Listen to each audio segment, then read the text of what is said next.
అందుకే మళ్ళీ ఆలోచించాను, ఈ ప్రాజెక్టులు పూర్తి చేస్తూనే ఈ రాయలసీమ రతనాల సీమగా తయారు కావాలంటే పోలవరం బనకచెర్ల పూర్తి చేయాలి, రాయలసీమను రతనాల సీమ చేయాలనే ఆలోచనతో ముందుకు పోతున్నాం. బనకచెర్ల పోలవరానికి 80,000 కోట్లు అవుతాయి. ఇది పూర్తి చేసి పోలవరం వంశధారగానే పూర్తి చేస్తే వంశధార దగ్గర నుంచి పెన్నా నది వరకు నదుల అనుసంధానం జరుగుతుంది. ఇది ఒక చరిత్ర. తప్పకుండా మీరు సహకరించండి. అది చేసి నేను మీ జీవితాల్లో వెలుగు తీసుకొస్తానని మీ అందరికీ హామీ ఇస్తున్నా. ఇది నా సంకల్పం. నేను సంకల్పం చేస్తే వదిలిపెట్టను. నా పట్టు ఎప్పుడు ఏదైతే ఉడుము పట్టే చేసి చూపిస్తానని మీ అందరికీ హామీ ఇస్తున్నా. అందుకే మొన్నే మీరు చూశారు, సీమలో ప్రతి ఎకరాకు నీళ్లు ఇవ్వాలని ప్రాజెక్టుల మీద ఫోకస్ చేశాం. హంద్రీ నీవా సుజల స్రవంతి ఫేజ్ 1 ఫేజ్ 2 ఒకే సంవత్సరం 3,873 కోట్ల రూపాయలు ఖర్చు చేస్తున్నాం. మీరు ఖర్చు పెట్టింది 2,000 కోట్లు 5 సంవత్సరాలు అయితే ఒకే సంవత్సరంలో 3,873 కోట్లు ఖర్చు పెడుతున్నాం. కడప ఇప్పుడే మాధవి గారు చెప్పారు,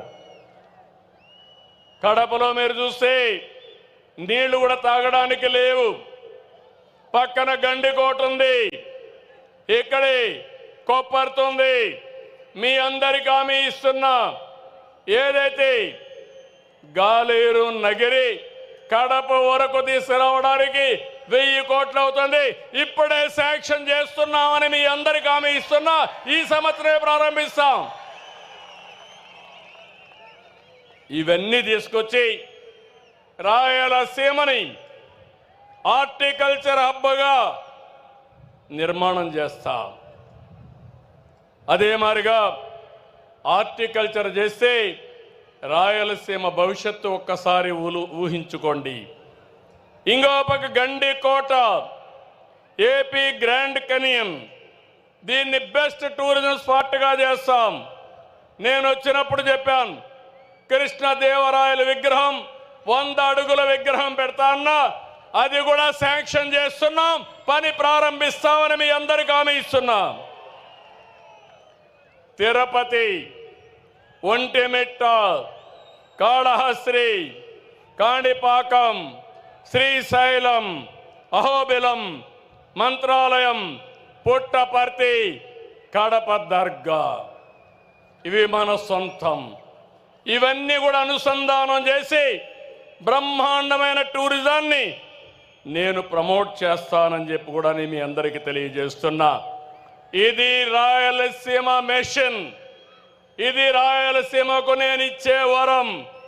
రాయలసీమ రాబోయే రోజుల్లో రాళ్లసీమ కాదు, పేదరికం ఉండదు, రాష్ట్రానికి ఒక మణిహారంగా తయారు చేసే బాధ్యత నాది.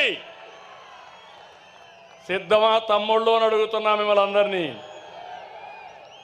ఇంకో పక్కన ఎస్ఆర్బీసీ కానీ, గండికోట కానీ, పులివెందల్లో పెండింగ్లో ఉండే వర్కులు కానీ, సోమశిల నుంచి 1 టీఎంసీ నీళ్లు బద్వేలుకి ఇవ్వడం దగ్గర నుంచి శ్రద్ధ పెడతామని కూడా మీకు తెలియజేస్తున్నా. ప్రజల జీవితాలు మార్చేది మంచి పాలన, మంచి పాలసీలు. కులం, మతం, ప్రాంతం కాదు. అందుకే ప్రజలు ఏ పార్టీ మంచి చేస్తుంది, ఏ పాలకుడు మంచి చేస్తాడని ఆలోచించాలి. 2019లో తెలుగుదేశం పార్టీ రాకుండా పోయిన దానివల్ల ఎంత నష్టపోయావో ఒక్కసారి గుర్తుపెట్టుకోండి. అదే మాదిరిగా 2004 వరకు హైదరాబాద్లో చేసిన అభివృద్ధి ఈరోజు తెలంగాణ రాష్ట్రాన్ని దేశానికి నెంబర్ 1 ఎకానమీగా తయారు చేసింది. నాడు గెలుచుంటే మనం అనుకున్న పనులన్నీ పూర్తయ్యేటివి. రాష్ట్రం కూడా దెబ్బతినింది. నేను ఒకటే చెప్తున్నాను, మంచి పాలన కొనసాగాలి. అభివృద్ధి అనేది వైకుంఠపాడి కాకూడదు. తమ్ముళ్ళు అర్థం చేసుకోండి. వైకుంఠపాడి జ్ఞాపకం ఉందా స్టోరీ అని మిమ్మల్ని అడుగుతున్నా. పైకి ఎక్కడం, మళ్ళా కిందికి పడడం, మళ్ళా పైకి ఎక్కడం, మళ్ళా కిందన పడడం అవసరమా ఈ రాష్ట్రానికని మిమ్మల్ని అడుగుతున్నా. వైకుంఠపాడి చేస్తారా అని మిమ్మల్ని అడుగుతున్నా. సహకరిస్తారా అని మిమ్మల్ని అడుగుతున్నా. అందుకే మిమ్మల్ని కోరుతున్నా, మంచి పాలనగానే మనం చేసుకుంటూ పోతే వండర్ఫుల్గా చేయడానికి అవకాశం ఉంటుంది. నిన్న మొన్న మహానాడు, 6 శాసనాలు, ఇది ఒక చరిత్ర.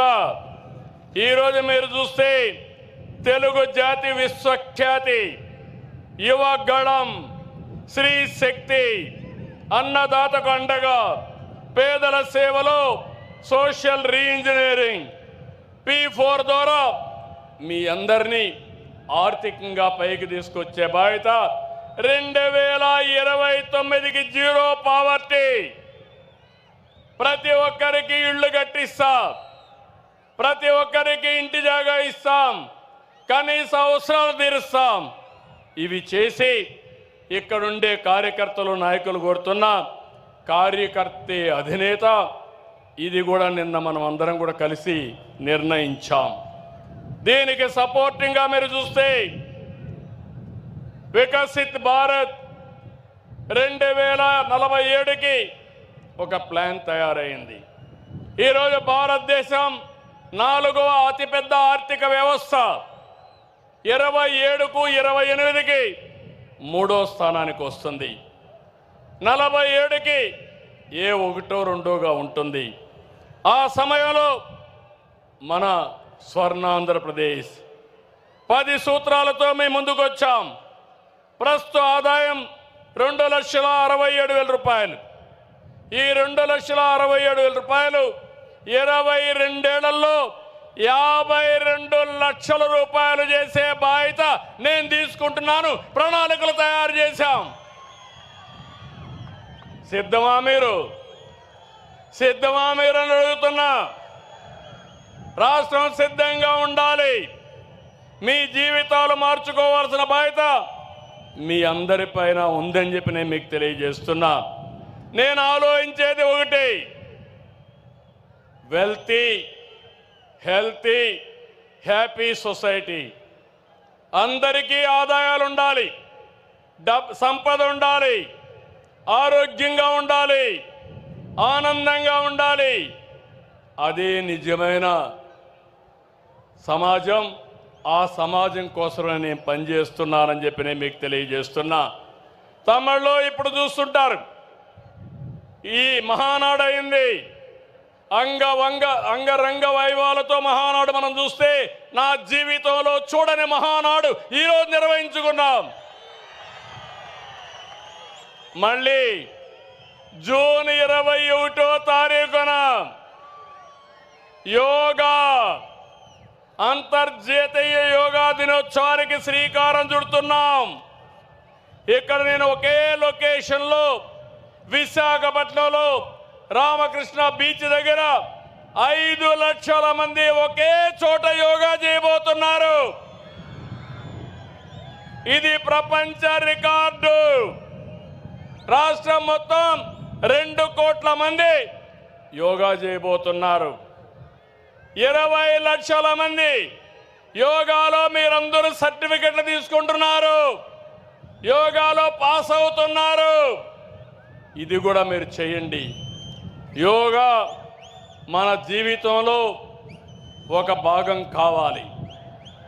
ఈరోజు మనందరం సెల్ ఫోన్లు చూస్తున్నాం. ఎంతో పైన సెల్ ఫోన్ల వల్ల స్ట్రెస్ పెరుగుతూ ఉంది.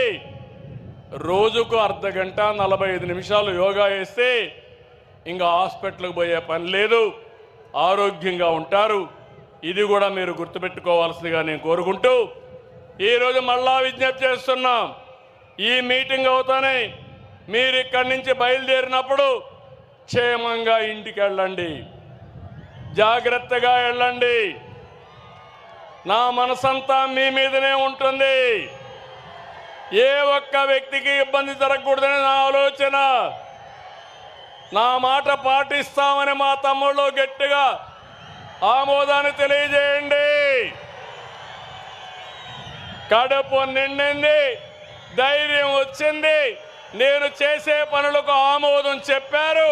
మళ్ళీ దీన్ని రెట్టించిన ఉత్సాహంతో ముందుకు తీసుకుపోతానని మీ అందరికీ హామీ ఇస్తూ జై తెలుగుదేశం, జై తెలుగుదేశం, జై తెలుగుదేశం.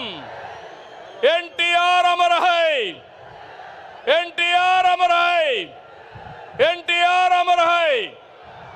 శబాష్ శబాష్ కడప, ఇప్పుడు శబాష్ దేవుని గడప.